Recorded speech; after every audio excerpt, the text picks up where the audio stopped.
لله الرحيم الرحمن الذي خلقنا للعبادة والجان وخصنا بالتكريم بين الحيوان ونشهد أن لا إله إلا الله وحده لا شريك له شهادة موصلة إلى الجنان ونشهد أن محمدا عبده ورسوله المبعوث فينا بالهدى ودين الحق ليظهره على الأديان صلى الله عليه وعلى آله وأصحابه الكرام ما دام الشمس والقمر بجريان ঈদগাহ ময়দান গড়ে শহীদ নাম শুনেছে?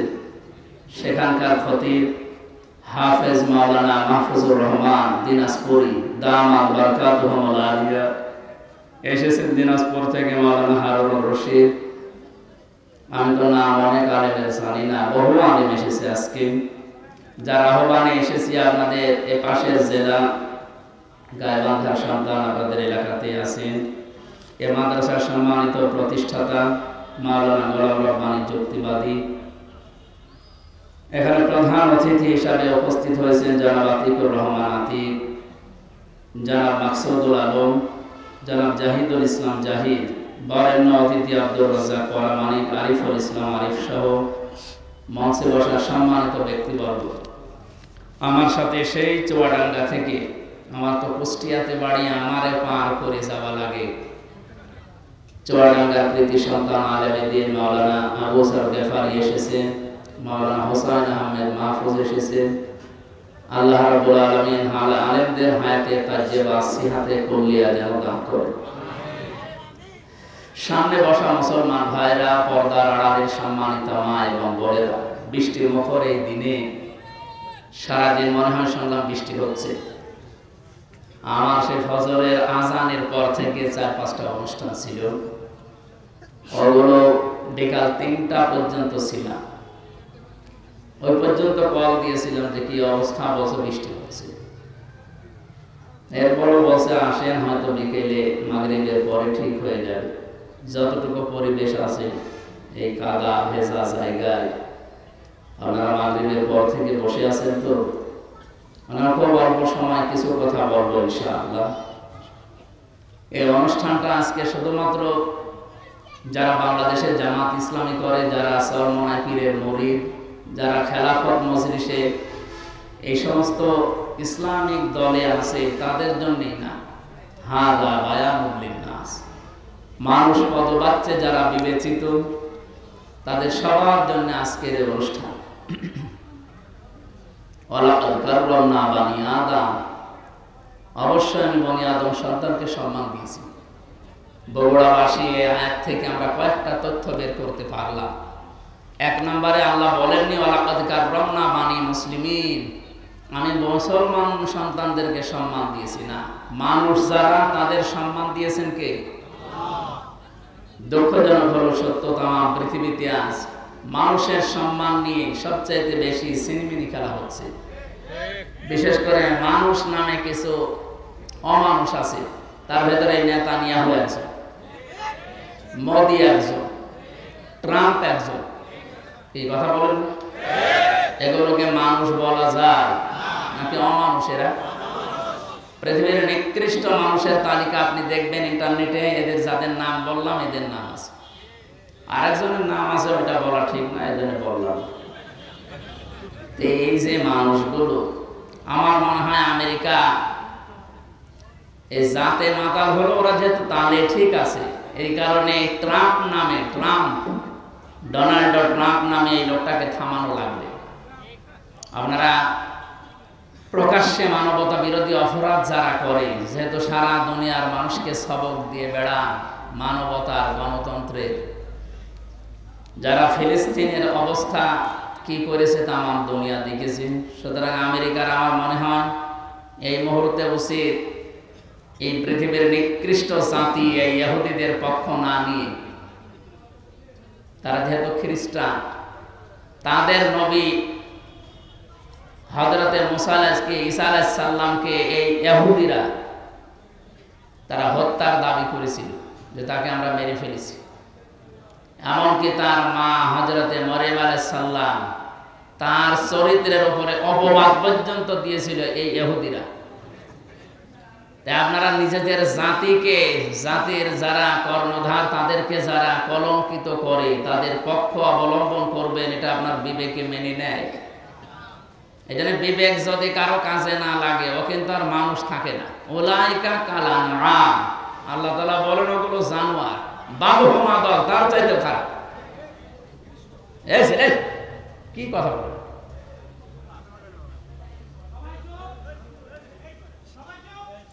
লাহুম কুলুবুন লা ইয়াফকাহুনা বিহা, এই আয়াতে আল্লাহ জানিয়েছেন যাদের কলব আছে, হৃদয় আছে, কমন সেন্স আছে, বিবেক আছে, কিন্তু এটা কাজে লাগায় না। এই মানুষগুলোর কথা বলতে বলতে আরো কয়েকটা ইন্দ্রিয় শক্তির কথা এখানে আছে। ওয়ালাহুম আ'য়ুনুন লা ইউবসিরুনা বিহা ওয়ালাহুম আযানুন লা ইয়াসমাউনা বিহা। এবার আল্লাহ বলেন উলাইকা কালানআম।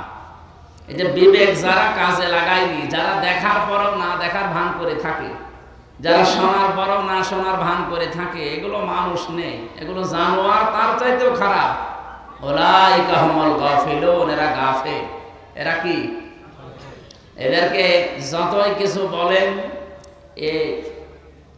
এই মানুষগুলো সচেতন হবে না। এই জন্য হেদায়েত পাওয়ার জন্য কিছু রাস্তা আল্লাহ দুনিয়াতে দিয়েছে। যখন ও রাস্তা মানুষ ওভারটেক করে ফেলে, সীমা লঙ্ঘন করে ফেলে, সীমা অতিক্রম করে, তখন তার কপালে আর হেদায়েত থাকে না।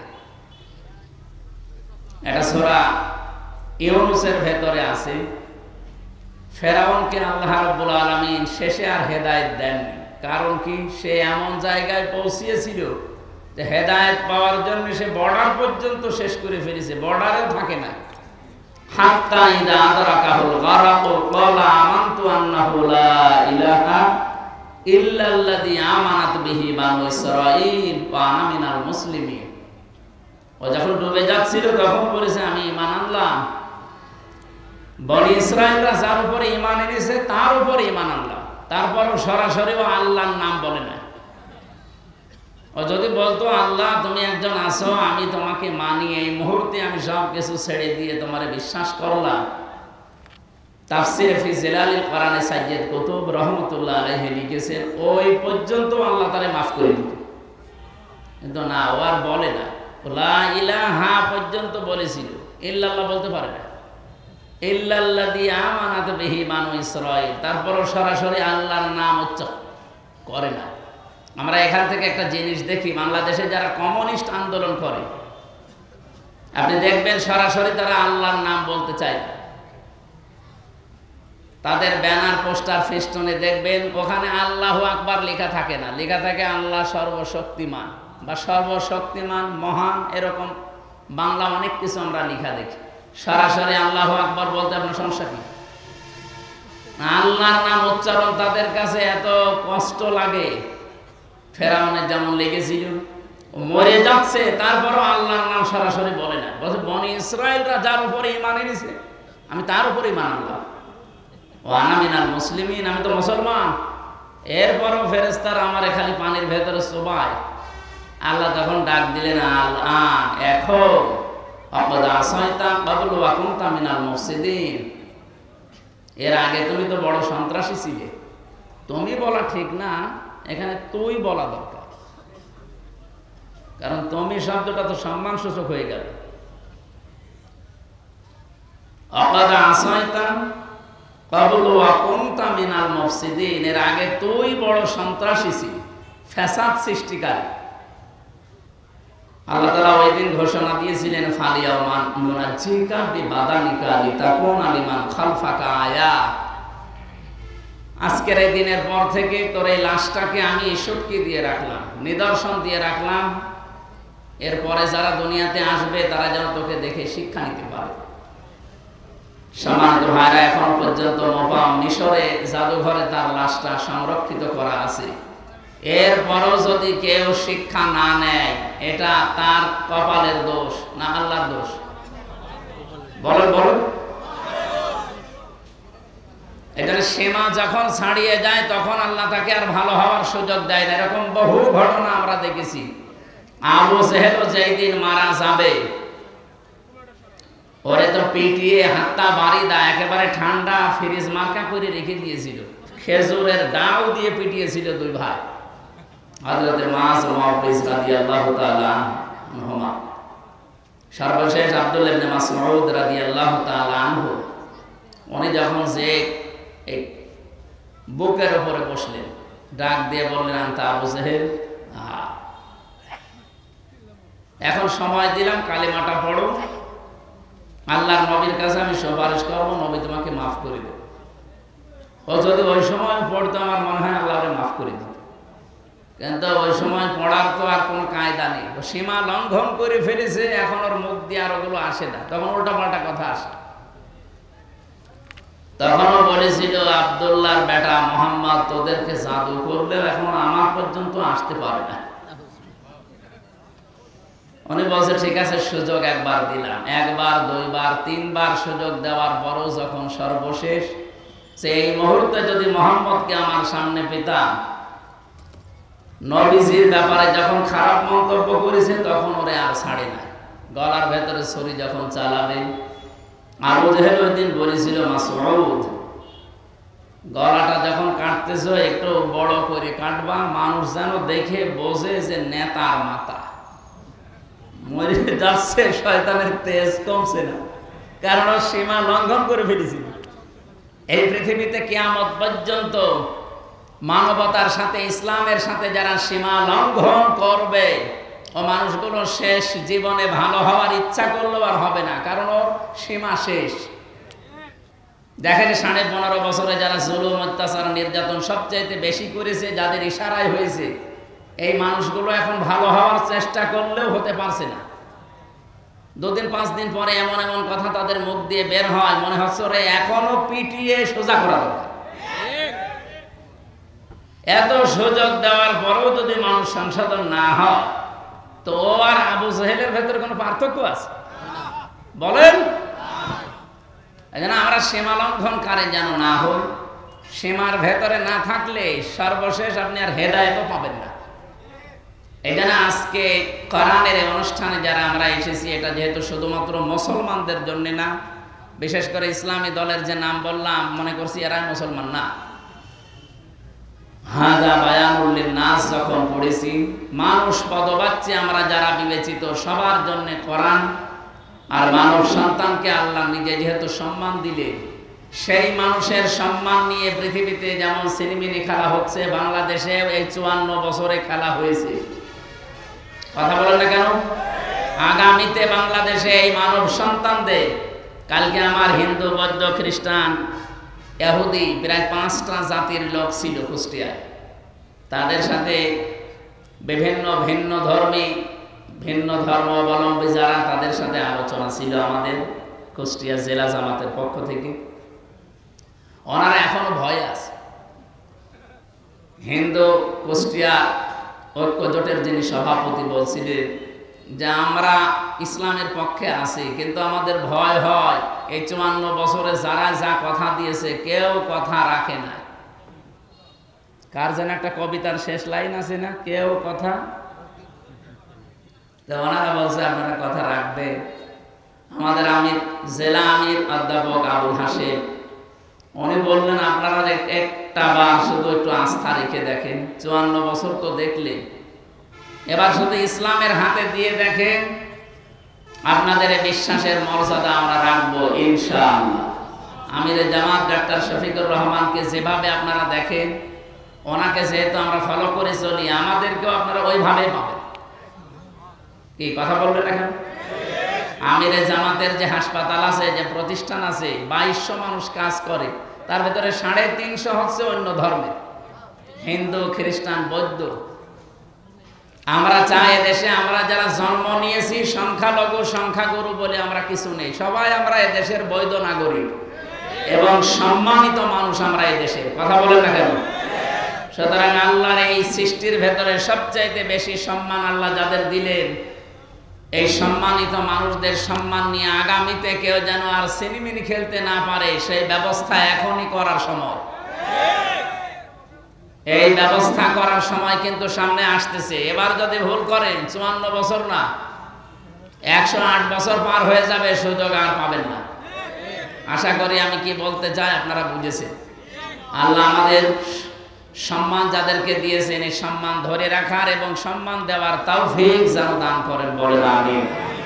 যারা এসেছে আজকের অনুষ্ঠানে, আমরা গুরুত্বপূর্ণ কোরআনে কারিমের 2টা আয়াত পড়েছি। এই 2টা আয়াতকে সামনে নিয়ে কিছু কথা বলার চেষ্টা করব ইনশাআল্লাহ। দরুদ আর সালাম পড়ছে আমাদের নবী মুহাম্মদুর রাসূলুল্লাহ সাল্লাল্লাহু আলাইহি ওয়াসাল্লামের প্রতি। আল্লাহ রাব্বুল আলামিন পৃথিবীতে যত মানুষকে দুনিয়ায় পাঠিয়েছিলেন, এই পৃথিবীতে কোন মানুষের ব্যাপারে এইরকম গ্যারান্টি আমি শুনিনি।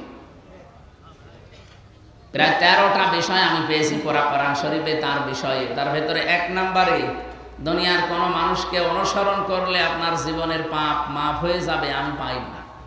কিন্তু মুহাম্মদুর রাসূলুল্লাহকে অনুসরণ করে যদি জীবন চালায়, আল্লাহ তাকে মাফ করে শুধু দেবে না, আল্লাহ গ্যারান্টি দিয়েছেন, কুল ইন কুনতুম তুহিব্বুনাল্লাহা ফাত্তাবিউনি ইউহিব্বুকুমুল্লাহ ওয়া ইয়াগফির লাকুম যুনুবাকুম।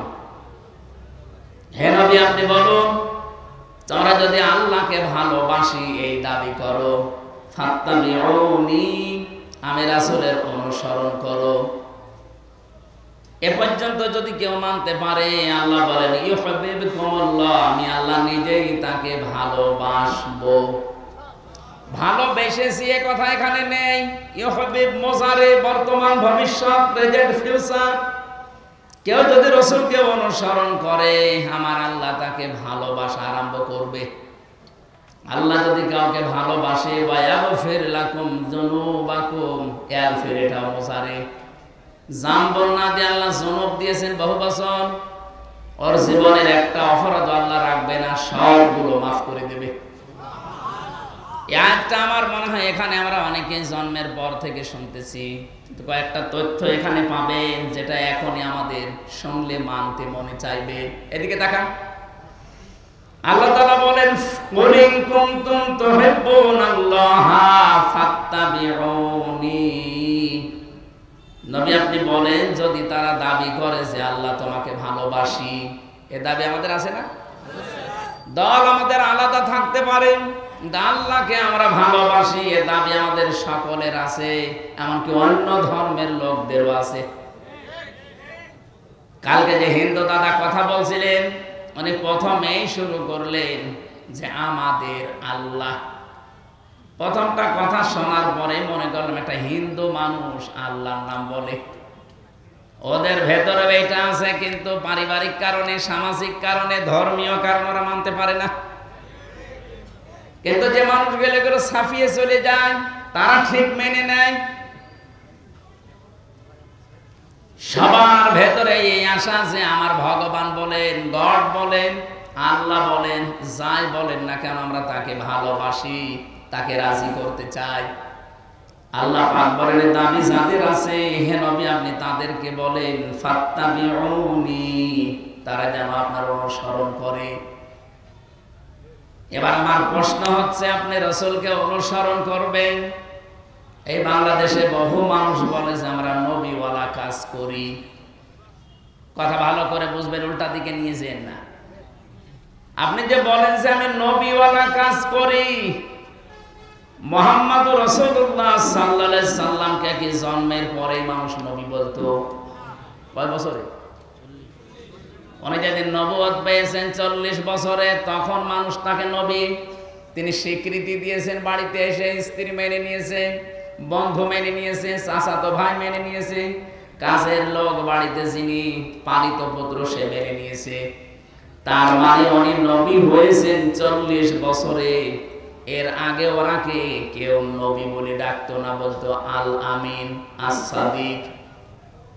আপনি যদি তাহলে নবীওয়ালা কাজ করতে চান, উনি যেদিন নবী বলে স্বীকৃতি পেলেন, ঘোষণা হয়ে গেছে, ওই দিন থেকে জীবনের শেষ দিন 63 বছর, এই 23 বছর আপনাকে মানা লাগবে। পঙ্খানুপুঙ্খানু অনুসরণ করা লাগবে এই 23 বছরের জীবন। ফাত্তাবিউনি, আমাকে অনুসরণ করো, আমাকে দেখে দেখে চলো। এখানে তাবউন মানে দেখে দেখে চলা। আমার সামনে একটা লোক হেঁটে যাচ্ছে, কিভাবে পা দেয়, কিভাবে মাজা দেয়, কিভাবে হাত নাড়ে, কিভাবে বডি, এভাবে দেখে দেখে পা ফেলার নাম হচ্ছে তাবউন। তাহলে রাসূলকে সামনে রেখে আপনি অনুসরণ করবেন। এখন আমার প্রশ্ন, এই অনুসরণ কি আপনার আংশিক না পূর্ণাঙ্গ? বলেন বলেন। পূর্ণাঙ্গ। এইটার জন্য আমি এই পর্যন্ত এসেছি। আজ বাংলাদেশ সহ বিশ্বে বহু মানুষ আমরা রাসূলের অনুসরণ করছি, কিন্তু আংশিক, পূর্ণাঙ্গ না। আংশিক অনুসরণ করেছিল অনেকেই, তারা মাপ পায়নি। কিন্তু পূর্ণাঙ্গ অনুসরণ যারা করেছে তারা মাপও পেয়েছে, জান্নাতের সুসংবাদও পেয়েছে। নবীজির পড়া জীবনী আপনি পড়বেন, সাহাবায়ে কেরামের জীবনী পড়েন, বহু কাফেরের জীবনী আমি পড়ে দেখেছি। বহু মানুষ রাসূলকে ভালোবাসতো আংশিক, কিন্তু রাসূলকে অনুসরণ করার ক্ষেত্রে তারা পূর্ণাঙ্গ রূপ দিতে পারে না। এই জন্য আল্লাহ তাদেরকে মাফ করে না, জান্নাতেও দেয় নাই। আব্দুল্লাহ বিন উবাইয়ের নাম আমরা জানি অনেকেই। এই লোকটা রাসূলের এত অনুসরণ করেছে, তার পুরা জীবন আমি পড়ি মাত্র 2টা ভুল পেয়েছি। 1 নম্বরে উহুদের ময়দান থেকে 300 মানুষ নিয়ে ভেগে গিয়েছিল। 2 নম্বরে ও রাজনৈতিক জীবনে বিশ্ব নবীকে মানত না, ওর আদর্শ ছিল আবু জেহেল। ও রাসূলের পেছনে নামাজ পড়েছে, রাসূলের মতো জামা গায়ে দিয়েছে, রাসূলের মতো দাড়ি রেখেছে। আর এমন কোনো কিছু আমি পাইনি জীবনে যে অনুসরণ রাসূলের মতো হয়নি, সব রাসূলের মতো।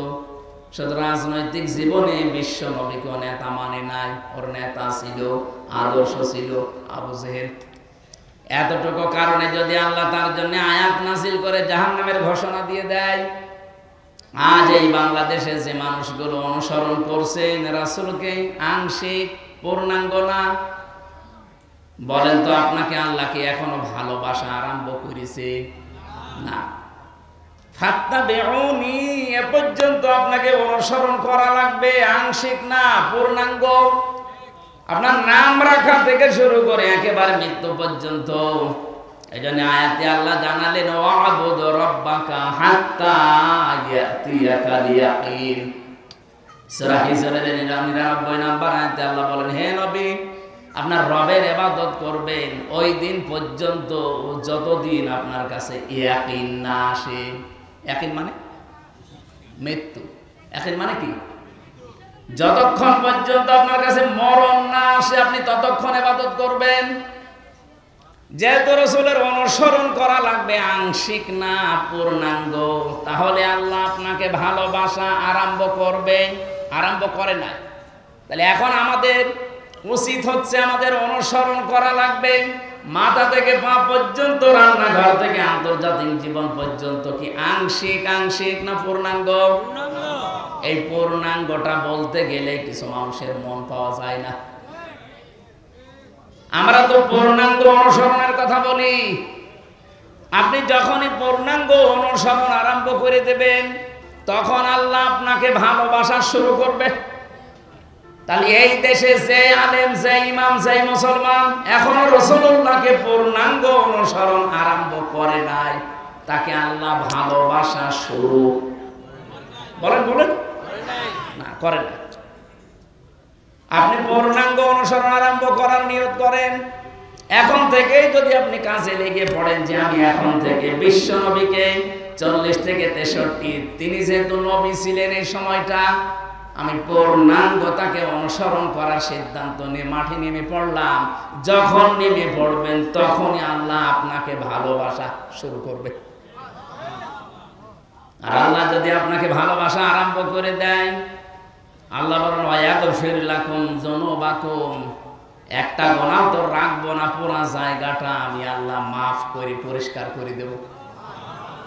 যেহেতু জাম্বন আল্লাহ দিতে পারতেন, জনব দিয়েছেন, একটা গুনাহ থাকবে না। বাংলাদেশে বগুড়াতে যে থানা আছে, আপনি যদি কোনোদিন অপরাধ করেন দেখবেন ওই থানাতে চার্টে আপনার নাম লেখা হয়ে যায়। আপনি হয়তো মামলা থেকে অব্যাহতি পেলেন, থানা থেকে বের হয়ে চলে আসলেন, আপনার নাম কিন্তু মুছবে না, নাম থাকবে। আবার অপরাধ করবেন, আবার নাম উঠবে। আল্লাহ পাক বলেন আমি এমন ভাবে ওয়ায়াগফির লাকুম যুনুবাকুম, গুনাহগুলো এমন ভাবে মাফ করে দেব, ওই জায়গাটা তো পরিষ্কার হয়ে যাবে, ফাঁকা থাকবে না। আমি আল্লাহ ওই জায়গাতে নেকি দিয়ে ভরাট করে দেব। এই যে নেকি দিয়ে ভরাট করে দেব, এটা কোথায় আছে? সূরা ফুরকানের ৭১ নম্বর আয়াতে আছে, ৭০ নম্বর আয়াতে ফাউলাইকা ইউবাদদিলুল্লাহু সাইয়্যাতিহিম হাসানাত। আল্লাহ পাক যেন কুদরতি আঙ্গুল এভাবে দিয়ে দেখাচ্ছে, ফাউলাইকা এই মানুষগুলো, এই বগুড়া চার মাথা না কয় মাথা এটা? বেড়ুলিয়া। এই এড়ুলিয়া ময়দানে যারা বসে আছে এই মানুষগুলো কি? এ মানুষগুলো ইউবাদদিলুল্লাহ, আমি আল্লাহ বদল করে পাল্টিয়ে দিচ্ছি, দেব। সাজ্জিয়াত এটা বহু বচন, হাসানাত বহু বচন। একটা গুনাহ রাখবো না, যতগুলো গুনাহ মাফ হয়ে যাবে, পুরা জায়গাটা হবে নেকি দিয়ে ভরাট করে দেব। আল্লাহ এখানে পরে কয়েকটা নামও নিয়েছেন, ওয়া কানাল্লাহু গফুরুর রহিমা, আর সূরা ইমরান দিয়েছেন আল্লাহু গফুরুর রহিম। জোর সুবহানাল্লাহ। তাহলে এমন একটা মানুষকে অনুসরণ করার কথা বলছি যার অনুসরণে জীবনের অপরাধ একটাও আর থাকে না, সব মাফ হয়ে যায়, কিন্তু অনুসরণ করা লাগবে আংশিক না পূর্ণাঙ্গ। আমি আশা করছি আপনারা এটা মেনে নেবেন। মাথার চুল থেকে পা পর্যন্ত যেমন মেনে নিয়েছে, রান্নাঘর থেকে আন্তর্জাতিক জীবন পর্যন্ত ঠিক এইভাবেই মেনে নেওয়া লাগবে। যারা এই অনুসরণ পূর্ণাঙ্গ করতে পারেন না, আপনি ব্যর্থ। আপনাকে আল্লাহ এখনো ভালোবাসা আরম্ভ করেন। এরপরও যদি কারো কানে না লাগে এ কথা, আমার আর কিছু করার নেই, এ দায়িত্ব আল্লাহর উপরে দিয়ে দিলাম। সূরা হিজর থেকে যে আয়াতগুলো পড়লাম, আমরা শেষ নাম্বার আয়াতের ব্যাখ্যাটা কিছু সময় করতে চাচ্ছি। থাকবেন তো নাকি? হিজর মানে পাথর। হিজর মানে কি? আল্লাহ রাব্বুল আলামিন বলেন ওয়া'বুদ, ইবাদত করো, রব্বাকা তোমার রবের। কতদিন পর্যন্ত করবা? হাত্তা যতক্ষণ পর্যন্ত ইয়াতিয়াকাল ইয়াকিন, তোমার কাছে মরণ না আসে। এই আয়াত থেকে আমি কয়েকটা প্রশ্ন বের করি। আল্লাহর ইবাদত করা লাগবে যেহেতু মরণ পর্যন্ত, বলেন তো বাংলাদেশে সব জায়গা ইবাদত করার মতো পরিবেশ আছে? বলেন বলেন।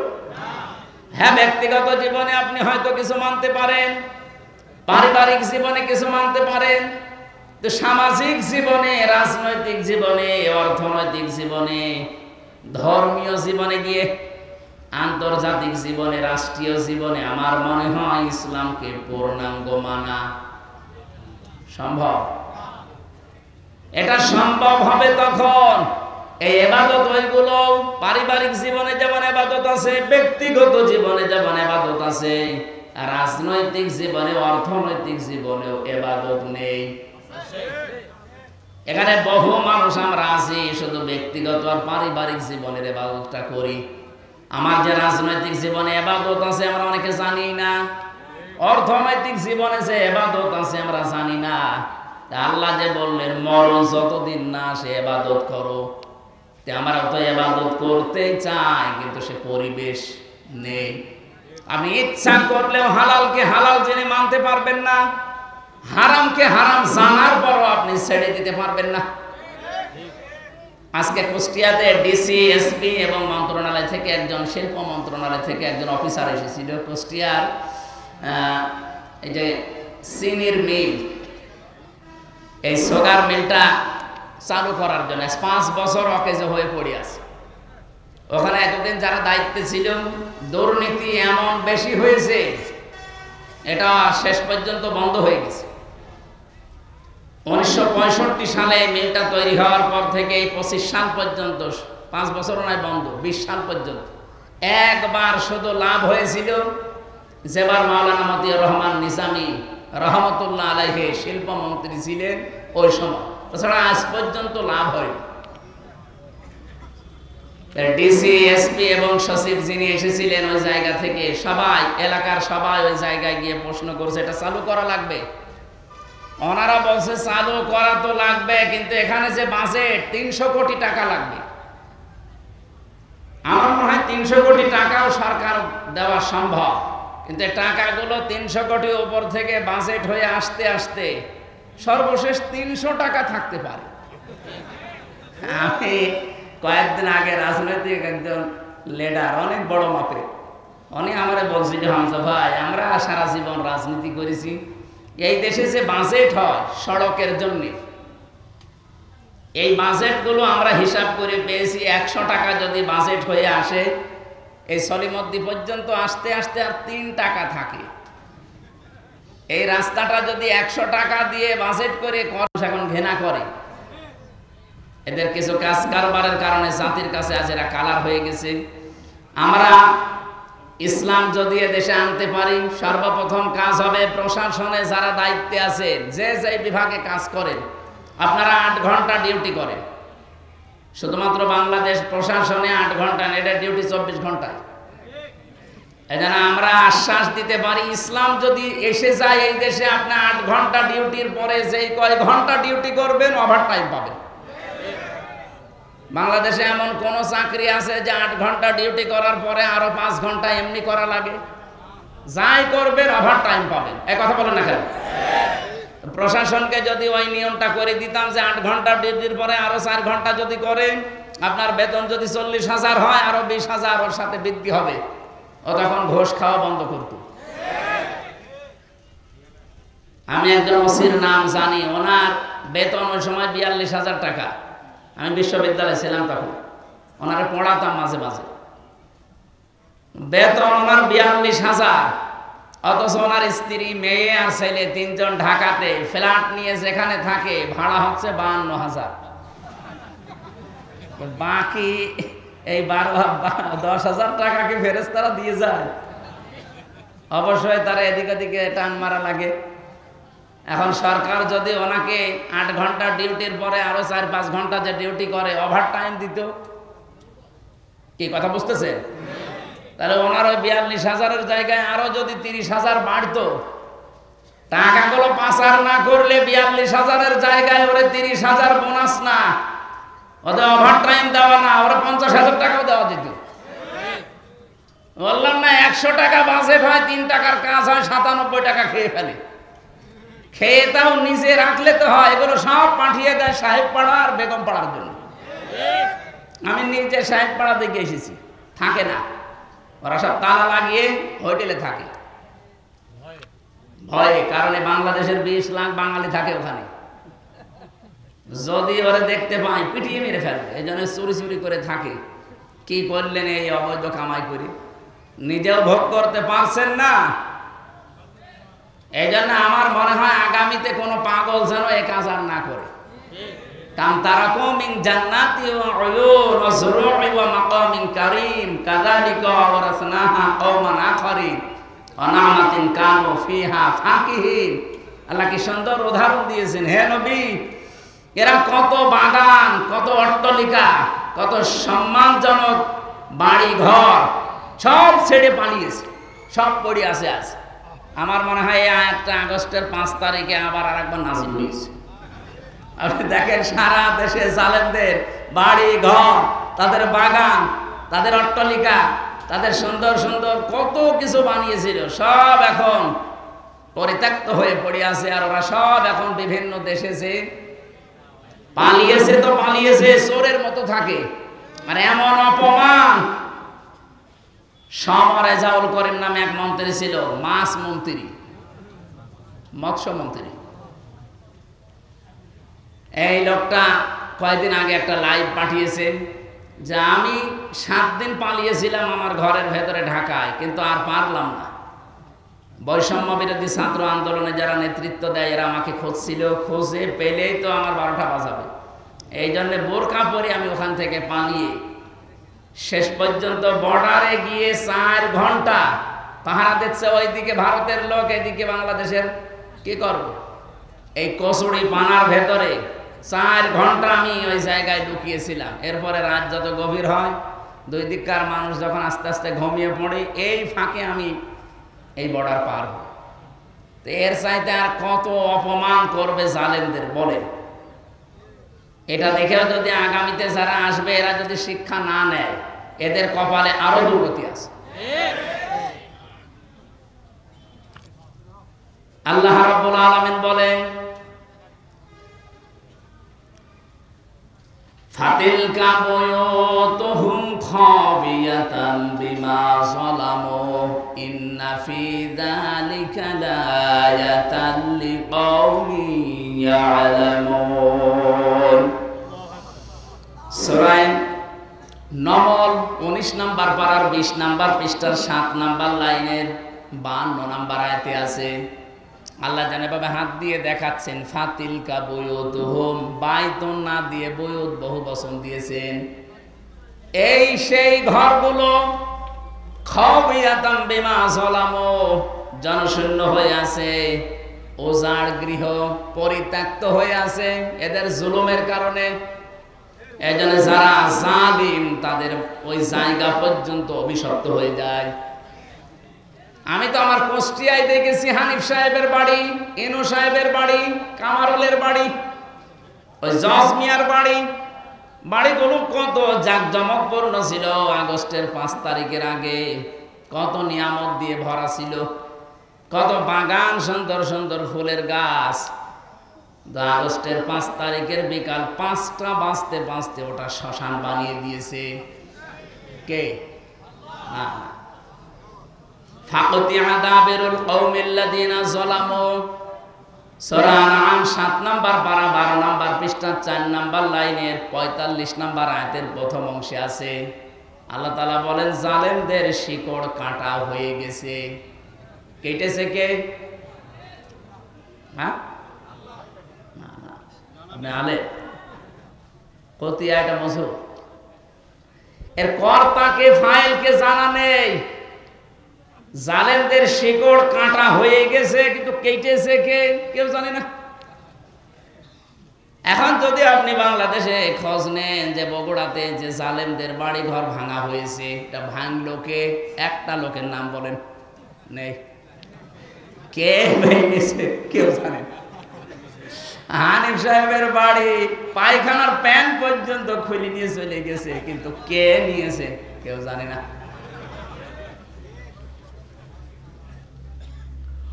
এ পর্যন্ত ছিল। আমি যদি এ পর্যন্ত আয়াত শেষ হয়ে যেত, আমি আয়াতটা পড়তাম না। এর পরেরটা আমাদের জন্য, ইন্না ফি যালিকা লায়াতাল লিকাওমিন ইয়ালামুন। ইন্না মানে অবশ্যই, ফি মানে মধ্যে। আল্লাহ আয়াতুনের আগে আবার লামে তাকিদ দিয়েছেন। অবশ্যই এর ভেতরে শিক্ষা আছে যারা জ্ঞানী তাদের জন্য। কি শিক্ষা? জালেমদের যে শিকড় ছিল, আপনি আগস্টের 5 তারিখের দুপুর পর্যন্ত কেউ এ দেশে ভাবে না যে ও পড়িয়ে যেতে পারে। কথা বলেন, কেউ চিন্তাও করে নাই কোনোদিন। আল্লাহ পাক বলেন ওদেরকে শিকড়ের দিকে তাকান। ইউনিয়নের দারোয়ান থেকে সংসদ পর্যন্ত একেবারে থরে থরে জালেমদের সব স্তরগুলো সাজানো ছিল। একটা দুইটা না, কমপক্ষে এক একটা জায়গায় 3টার উপরে স্তর ছিল ওদের। আমি রিমান্ডে প্রায় 7 প্রকার গোয়েন্দা বিভাগের লোক পেয়েছিলাম। ওরা আমার জিজ্ঞাসাবাদ করতে আসতো। যত গোয়েন্দা বিভাগ আছে একটার পর একটা আসে আর জিজ্ঞাসাবাদ করে রিমান্ডে। সবগুলো থরে থরে সাজানো ছাত্রলীগ দিয়ে। আমার যে ধরে নিয়ে এসেছে উনিও ওখানকার, মামলার যে আয়ু সে ওখানকার, যে ম্যাজিস্ট্রেট আমার মামলায় রিমান্ড দেবে 10 দিন সেও ওখানকার, যারা রিমান্ডে আমাকে কষ্ট দেবে তারাও ওখানকার। এ মামলা যেদিন তোলা হবে, যে পিপি আছে সরকারি পিপি সে ওখানকার, এমনকি যে জজ রায় দেবে সে জজও ওখানকার। আমার কি আছে বলেন তো? আছে না? আমার শুধু একজন উকিল আছে, এরকম এক মুরব্বী উকিল, ওর কথা শুনলেও চলে, না শুনলেও চলে। আমি থরে থরে দেখলাম প্রায় 7 থেকে 8 প্রকার পর্যন্ত জালেমদের স্তরগুলো সব সাজিয়েছে। ওরা শুধু এই মামলার বিষয় না, বাংলাদেশে যত দিক আর বিভাগ ছিল প্রত্যেকটা ওদের সাজানো। কিন্তু আল্লাহ পাক এমন ভাবে শিকড় কেটেছে, কে কেটেছে কেউ জানে না। এদের এত বড় শিকড় যদি কেটে ফেলা হয়, আগামীতে যারা চেয়ারে বসবেন তারাও যদি এখনই যে আন্টি শান্টি শুরু করেছেন, এইটাই যদি আপনার থাকে, আপনিও বিশ্বাস করতে পারেন 5 বছর পরে আপনার বাড়িও শ্মশান হয়ে যাবে। আশা করি কথা বুঝেছেন। এরপরও যদি না বোঝার ভান করে থাকে, আমার ওয়াজে হবে না। এক লোক শ্বশুর বাড়ি যাওয়ার সময় দেখে যে রাস্তার পাশে একটা গন্ডার কাঁপু কুতু দিয়েছে, না হাসে না। 3 দিন পরে শ্বশুর বাড়ি থাকার পরে যখন ফিরে আসতেছে, দেখে গন্ডার হাসতেছে। বলছে, গন্ডার তোমার 3 দিন আগে কাঁপু কুতু দিলাম, তখন তো হাসলে না, এখন হাসতেছে। গন্ডার বলছে, বন্ধু 3 দিন সময় লেগেছে চামড়া ভেদ করে কাঁপু কুতু লাগতে। গন্ডারের তো তাও 3 দিন পরে কাঁপু কুতু লাগে, আমাদের 54 বছরও লাগে না। এই লোকটা 54 বছর চিল্লিয়ে বেড়াচ্ছে, এই লোকটা 54 বছর চিল্লাচ্ছে, কাঁপু কুতু দিচ্ছে কত কায়দায়। কথা বলেন না কেন? কথা বলছেন? আমরা গন্ডারের সাইড দেও, এই জন্যে গন্ডার মার্কা হলে হবে, শিক্ষা নেওয়া লাগবে এখান থেকে। ইবাদতের পরিবেশ এখনো আসে নাই। শুধু নামাজের ফরজ 13টা 14টা ওয়াজিব মেনে নামাজ পড়লেন ফরজ মনে করি। আরে ভাই, নামাজ যেমন ফরজ, পর্দা করা কি? পর্দা করার মতো পরিবেশ বাংলাদেশে 100% জায়গায় আছে? কত জায়গায় পর্দাশীল মেয়ে লোকেরা লাঞ্ছিত, অপমানিত হয়। যদি আমরা পরিবেশ তৈরি করে দিতে পারতাম, কেউ সাহস পেত না বোরকাওয়ালা পর্দাওয়ালা কোনো মেয়েকে অপমান করা। অর্থনীতিতে যে সমস্ত বিষয়গুলো থাকার কথা, একটাও পাওয়া যায় না। অর্থনীতি যারা চালাচ্ছে, আপনি দেখেন যারা অর্থনীতি পড়ে, মোশারাকা লাগে, মোদারাবা লাগে, মোরাবাহা লাগে, বায়ে সালাম লাগে, বায়ে ইস্তেসনা লাগে, বায়ে মুআজ্জাল লাগে, ওয়াহেদা লাগে, এরকম 28টা নিয়ম পড়েছি। ইসলামী ব্যাংক বাদ দিয়ে বাংলাদেশে কোনো ব্যাংকে এই নিয়ম চলে না। যত ব্যাংক আছে আপনি একটা একটা করে দেখান তো। সোনালী, রূপালী, তারপরে চৈতালি আছে, ওটাও কয়েকদিন পরে হবে। যত ব্যাংকই বলেন, কোন ব্যাংকে আমরা নিয়ম নীতি পাচ্ছি না। ইসলামী ব্যাংক 100% পারছে না, কারণ যাকাত ভিত্তিক অর্থনীতি যতদিন কায়েম না হবে ততদিন পর্যন্ত এদেশে 100% সুদ মুক্ত থাকা সম্ভব না। এই জন্যে ইসলাম যারা পালন করতে চায় তাদেরকে আল্লাহ জানিয়েছেন, আল্লাযীনা ইম্মাক্কান্নাহুম ফিল আরদি আকামুস সালাহ ওয়া আতাবুজ যাকাত। আমি যদি আমার ইমানদার বান্দাদেরকে চেয়ার দান করি ক্ষমতার, তাদের প্রথম কাজ হবে তারা নামাজের বিল এনে নামাজ কায়েম করে দেবে জমিনে। বাংলাদেশের সামনে 300 জন এমপি হবে, 151 জন যদি এবার কোরআনের পক্ষের মানুষ সংসদে যেতে পারে, কি কথা বলে না কেন? তারা প্রথম অধিবেশনে বলবে, মাননীয় স্পিকার, আমরা নামাজের বিল চাই। আর ওই দিন যদি বলে ঠিক আছে হাত তোলেন, 151 জন যদি হাত তুলে ফেলতে পারে, ওই দিনে নামাজের বিল কায়েম হয়ে যাবে। তখন বজলুর রশিদ মিয়া, রুহুল আমিন, আমির হামজা, এদের এরকম নামাজের ওয়াজার করা লাগবে। আপনি নামাজ পড়বেন, আপনার বাপ পর্যন্ত পড়বে। এই যে 18 কোটি মানুষ নামাজ চালু হয়ে গেল, আপনি হয়তো ভোট দিয়েছিলেন হামজাকে একটা, 18 কোটি মানুষ নামাজ পড়লে যে সওয়াব হয়, ওই সওয়াব প্রতিদিন পাবেন। আতাবুজ যাকাত, যাকাত ভিত্তিক অর্থনীতি তারা কায়েম করবে। এটাও তো ইবাদত। নামাজ যেমন ইবাদত, যাকাত ইবাদত না? এটা কি এই দেশে এখন যাকাত ইবাদত আছে না জরিমানা হয়ে গেছে? যাকাতে মানুষ এখন আর যাকাত বলে না, বলে জরিমানা। যেন আমরা চাচ্ছি ইসলামকে সব জায়গায় পৌঁছিয়ে ইবাদতের ক্ষেত্র বানিয়ে দিতে, আমরা যেন মরণ পর্যন্ত ইবাদত করে আল্লাহর সন্তুষ্টি নিয়ে জান্নাতে যেতে পারি। আর যদি এর বিকল্প কিছু তৈরি করেন, কদ খাসিরাল্লাযীনা কাযযাবু বিলিকাইল্লাহ, সূরা আনআমের 31 নম্বর আয়াতে আল্লাহ জানিয়েছেন অবশ্যই ক্ষতিগ্রস্ত হয়ে গেছে ওই মানুষগুলো, কাযযাবু বিলিকাইল্লাহ, আল্লাহর সাথে সাক্ষাৎ হবে এটা যারা মিথ্যা মনে করে। আর 5-7 মিনিট থাকা যাবে না? একটু কষ্ট করেন, আমি আয়াতটা শেষ করব ইনশাআল্লাহ। রব্বুল আলামিন বলেন, হাত্তা ইযা জাতুহুমুস সাআতু বাগতাতান, হঠাৎ করে যখন তাদের সামনে, এখানে সাআতুনের অর্থ দুইটা, এক নম্বরে কিয়ামত আর একটা মৃত্যু।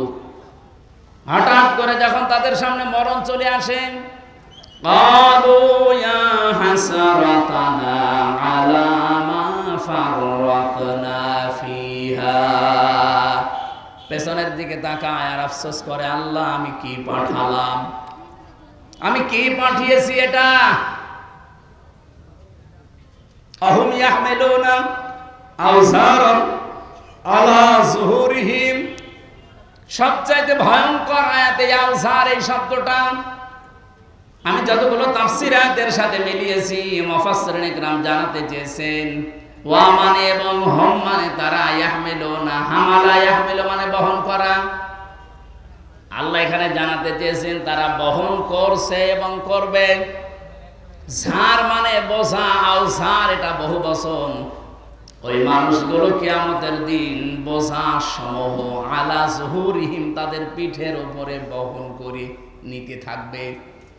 আল্লাহ যদি ঝাড় দিতেন আমি আয়াতটা সত্যি পড়তাম না, কিন্তু আওঝার দিয়েছেন, এই জায়গায় আমাদের ঝামেলা। আমার 33 বছর বয়স এখন, আমি যদি এখন মারা যায়, মনে করেন 33 বছরে 33 মন গোনা করেছি, মারা যাওয়ার পরে আমার পিঠের উপরে যদি 33 মন গোনা চাপিয়ে দেয়, আমার বিচার শেষ কি না? মানে আমি গোনা করেছি 33 মন, কিয়ামতের দিন আমার পিঠের উপরে 33 মন চাপিয়ে দিয়েছে, শেষ। মরণের পর আল্লাহ যদি 33 মনই চাপিয়ে দিত, আমার বিচার শেষ, আমি তো আর বেশি কম করছি না। কিন্তু আল্লাহ আওঝার দিয়েছেন কেন? আমি হয়তো 33 বছর বয়সে 33 মন গোনা নিয়ে মরে গেলাম, এমন এমন কাজ দুনিয়ায় আমি রেখে গেলাম, আমি মারা গেছি কিন্তু ওই কাজগুলো মারা যায়নি। আমি এমন একটা সংগঠন বানিয়েছি, আমি মরে গেছি কিন্তু ওই সংগঠন এখনো বেঁচে আছে। ওই সংগঠনের ছেলেরা মানুষের কাছে চাঁদাবাজি করে, ওই সংগঠনের ছেলেরা মানুষের রগ কাটে, ওই সংগঠনের ছেলেরা মানুষকে বিনা কারণে কষ্ট দেয়। আমি তো মরে গেছি 33 মন গোনা নিয়ে, কিন্তু ওরা যা করবে ওগুলো সব ফিলাক্সি লোড হয়ে আমার আমল নামায় জমা হতে থাকবে। মরেছিলাম মাত্র 33 মন গোনা নিয়ে, কিয়ামতের দিন যখন আমি উঠবো 33,000 মন হয়ে যাবে। এরকম মানুষ বাংলাদেশে নেই? নাম ধরা লাগবে। এই জন্য আমার ভয় হয় এই জায়গায়। আল্লাহ যদি এ পর্যন্ত বলতো, এর পরের শব্দটা মারাত্মক, আলা সামা ইয়াজিরুন, ফেরেশতারা বলবে কত নিকৃষ্ট বোঝা হামজা বজলু রুহুল আমিন এরা বহন করে নিয়ে যাচ্ছে। আজকে হয়তো সম্মান দিয়ে চেয়ারে বসিয়েছেন, কিয়ামতের দিন আমার গোনা বাড়তে বাড়তে বোঝা হতে হতে যখন 33 থেকে 33,000 মন হয়ে যাবে, কিয়ামতের ময়দানে আমার এই দৃশ্য দেখে ফেরেশতারা বলতে থাকবে, আলা সামা ইয়াজিরুন, কত নিকৃষ্ট বোঝা এরা বহন করে নিয়ে যাচ্ছে। বলেন নাউজুবিল্লাহ। আয়াতটা পড়ার পরে সত্যি আমাদের ভয় হয়। তারপর একটা আশার বাণী পেয়েছি, বিশ্বনবী জানিয়েছেন যারা আলেম, কিয়ামতের দিন আল্লাহ সবার সামনে তাদের বিচার করবে না। ময়দানে মাহশারে কঠিন অবস্থায় আল্লাহ পাক নিজে কুদরতে একটা চাদর দিয়ে মানুষটাকে ঢেকে নেবে, আড়াল করে নিয়ে জিজ্ঞাসা করবে, বসলো এই কাজগুলো করেছিলি? আল্লাহ যেহেতু সব জানে, মাথা নিচু করে জবাব দেওয়া লাগবে, আল্লাহ আমি করেছি, আমারে মাফ করে দেন। তার চোখের দিকে, কাকতি মিনতির দিকে তাকিয়ে শেষ পর্যন্ত আল্লাহ বলবে, গোপনে মাফ করে দিলাম, কাউকে বলবি না, জান্নাতে চলে যা। এইটা চাচ্ছি আমরা। তাছাড়া আল্লাহ যদি হিসাব নেওয়া শুরু করে, এখানে যত ভালো ভালো মানুষই আমরা বসে আছি, কেউ পার পাওয়া সম্ভব না। কিয়ামতের দিনে যে হাদিসটার যে ব্যাখ্যা বলেছি, কিয়ামতে যেন আল্লাহ আমাদের সাথে এই আচরণটা করেন, বলেন আমিন। দুনিয়াতে এমনও মানুষ আছে শুধু গোনায়ে জারিয়া বলি আমরা, সাদগায়ে জারিয়া, গোনায়ে জারিয়া আছে। আপনি এমন এমন কাজ করে গেলেন, মরে গেছেন, কিন্তু কাজ জারি থাকবে। এমন এমন ভালো কাজে আঞ্জাম দেওয়া দরকার। মাওলানা যুক্তিবাদী আজকে যে মাদ্রাসাটা বানিয়েছে, কিয়ামত পর্যন্ত যেটা টিকে থাকে, 4 জন হাফেজ হয়েছে, এরা আরো 4 জনকে বানাবে, এরা আরো 4 জনকে বানাবে। এলেম এভাবে ছড়াতে ছড়াতে কিয়ামত পর্যন্ত চলে যাবে। মনে হয়তো আর 20-30 বছর পরে মরে যাবে। কিয়ামত পর্যন্ত কবরের ভেতরে আমার আল্লাহ সওয়াব পাঠাতেই থাকবেন। মনে হয়তো এই গোলাম রব্বানির বয়স খুব বেশি হলো না, 40 বছর হবে। এই 40 বছরে 40 মন নেকি নিয়ে উনি মারা গিয়েছে। কিয়ামতে যখন উঠবে, আমল নামায় দেখবে 40,000 মন নেকি আল্লাহ দিয়ে দিয়েছে। ইকরাউল সাহিবুল কোরআন, সাহেবে কোরআনকে কিয়ামতের দিন আল্লাহ তাআলা বলবেন, পড়ো। ইকরা ওয়ার তাকি ওয়ারাতিল, শুধু পড়ো বলে শেষ করেননি, নবীজি বলেন যেই বলবে পড়ো আর উপরে ওঠো। ওয়ার তাকি ওয়ারাতিল, উপরে উঠতে থাকো। তার তিলের সাথে পড়তে পড়তে, তার তিলের সাথে পড়া বলতে আমি এখানে 4টা বিষয় পেয়েছি। কোরআন শরীফের ভেতরে আপনি 3টা শব্দ পাবেন কোরআন পড়ার ব্যাপারে, কারা আর রাতালা আর তালাওয়া। এখানে রত্তিল শব্দটা আছে। কেউ যদি সত্যি রত্তিলের সাথে পড়তে পড়তে উপরে উঠতে চায়, দুনিয়া থেকে 4টা বিষয় তার মানা লাগবে। 1 নম্বরে তাকে শুদ্ধ করে পড়তে হবে তার তিলের সাথে। 2 নম্বরে ওটা বুঝতে হবে। 3 নম্বরে ওই বোঝা বিষয়ের উপরে নিজের জীবনে কাজ করা লাগবে। 4 নম্বরে ওটা যেন মানুষ মানতে পারে, সেই পরিবেশ তৈরি করে দেওয়া লাগবে। আমরা যেহেতু ইবাদতের ক্ষেত্র তৈরি করতে চাই বাংলাদেশে, আর এটা সবচাইতে বেশি এগিয়ে আছে বাংলাদেশ জামাত ইসলামী, ইসলামী ছাত্র শিবির, ইসলামী ছাত্রী সংস্থা এবং অন্যান্য ইসলামী দল যতগুলো আছে, তারা চেষ্টা চালাচ্ছে এই দেশে যেন আমরা পুরা ইসলাম, মানে ইবাদত যেন আমরা আল্লাহর মরণ পর্যন্ত করতে পারি, সেই পরিবেশ আমরা তৈরি করতে চাই। এই 54 বছর আমাদের কাঁধের উপরে পাড়া দিয়ে অনেকে অনেক কাজ করেছে, এবার কিন্তু সবাই বুঝে ফেলেছে। চরমনায়ের পীর মাওলানা মামুনুল হক এবং অন্যান্য ইসলামী যতগুলো দল বড় বড় আছে, জামাত ইসলামী বাংলাদেশের আমিরে জামাত, সবাই বলছে এবার আর কাউকে আমরা সুযোগ দিতে চাই না, ইসলামের বাক্স হবে এবার একটা। জোয়ার যেভাবে এসেছে, আশা করছি ইবাদতের ক্ষেত্র সারা বাংলাদেশের রান্নাঘর থেকে আন্তর্জাতিক জীবন পর্যন্ত তৈরি হয়ে যাবে ইনশাআল্লাহ। কামা কুনতা তুরাত্তিলু ফিদ দুনিয়া, যেভাবে পড়তে দুনিয়ায় ওইভাবে পড়ো। ফাইন্না মানসিলাকা ইনদা আখিরি আয়াতিন তাকরাউহা, পড়তে পড়তে যে পর্যন্ত যেতে পারবা ওই পর্যন্ত যে তোমার মনজিলে মাকসুদ হবে। এজন্য দুনিয়াতে কোরআনের সাথে সম্পর্ক রেখে কিয়ামতের দিন আল্লাহ যদি আমাদের পড়তে বলে, পড়তে পড়তে যেন আরশ পর্যন্ত চলে যেতে পারি। আজকের মাদ্রাসার উদ্যোগে যে অনুষ্ঠান সাজিয়েছেন, এই মাদ্রাসা কিয়ামত পর্যন্ত আল্লাহ কায়েম করে রাখেন। যারা ছেলে মেয়েদেরকে এখানে দিয়েছে, আপনারা সৌভাগ্যশালী, সৌভাগ্যবান। এই মানুষগুলো অনেকেই হয়তো স্কুলে কলেজে বিভিন্ন কিন্ডারগার্টেনে দিতে পারতেন না, মাদ্রাসায় দিয়েছেন। এলেম শিক্ষা করার পর যদি মনে করেন এই ছেলে দিয়ে কি হবে, কি হবে, আপনি চোখ বন্ধ হওয়ার পরে টের পাবেন। ওর কপালে যা আছে অত পর্যন্ত যাবে। আল্লাহ রাব্বুল আলামিন এর মাধ্যমে কিয়ামতে আপনার মাথায় নূরের টুপি আল্লাহ যেন পরিয়ে দেন, বলেন আমিন। আমরা আজকে আর কথা বলছি না, 12টা বাজে। আগামীতে আবার আসলে কথা বলবো ইনশাআল্লাহ। সম্মানিত সভাপতির অনুমতি নিচ্ছি, চাচা মোনাজাত করে দেন একটু তাড়াতাড়ি ভাই।